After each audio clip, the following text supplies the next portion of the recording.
අපි රචනාවක් ලියමු. රචනාවේ මාතෘකාව මුහුදු වෙරළක ගත කළ සැන්දෑවක්. මේකට අදාළ වන රචනාවේ කරුණු ගොඩනගමු. දවසේ හොඳම කාලය සන්ධ්‍යා කාලයයි. එවැනි වෙලාවක මුහුදු වෙරළක ගත කරන්න ලැබීම මා ලැබූ හොඳම අත්දැකීමයි. බටහිර අහසින් මලහිරු බැස යන්නට සූදානමින් රත් පැහැවී සිටි. මුහුදු රළ බැස යන හිරුට පවන් සලන්නාසේ උස් පහත් වෙමින් තාලයකට පැද්දෙමින් වෙරළ කරා පැමිණේ. මෙම දර්ශනීය ක්‍රියාවලිය ස්වභාව ධර්මයා විසින් නිර්මාණය කර ඇත්තේ කෙතරම් අපූරු ආකාරයකටදැයි මට සිතිනි. බැස යන හිරුගේ රැස් සිසිල්ය. හමන මුහුදු මදනලද සිසිල්ය. ගතසිත පිනා යන තරමට පරිසරයේ සුන්දර වී ඇත.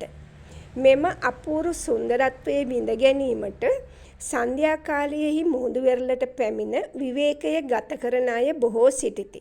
දෙමව්පියෝ දරුවන් සමග පැමිණ විනෝද වෙති. ශාරීරික යෝග්‍යතාවය උදෙසා පැමිණ සිටින අය වෙරළෙහි වැලිතලා මත වේගයෙන් එහා මෙහා ගමන් කරමින් සිටිති.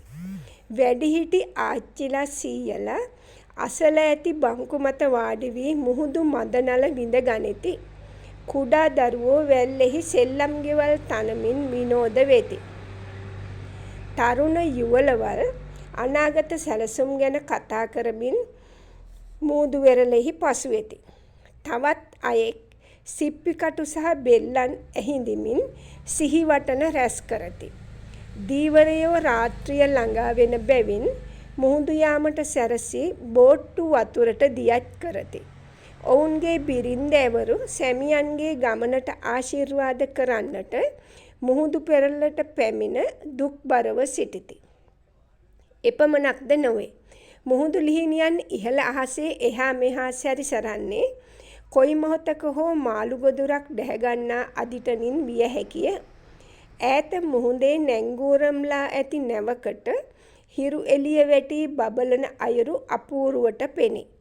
පොල් රුප්පාවලට වැටී ඇති මල හිරු රැස් කෙමෙන් කෙමෙන් අඩු වී යන අතර අවට පරිසරය අඳුරු වෙමින්ද සීතල මුහුදු සුළඟ ටිකෙන් ටික වැඩි වෙමින්ද පවසන්නේ සැදෑ කාලය නිමා වී රාත්‍රී කාලය ළඟා වීමට පැමිණ ඇති බවයි.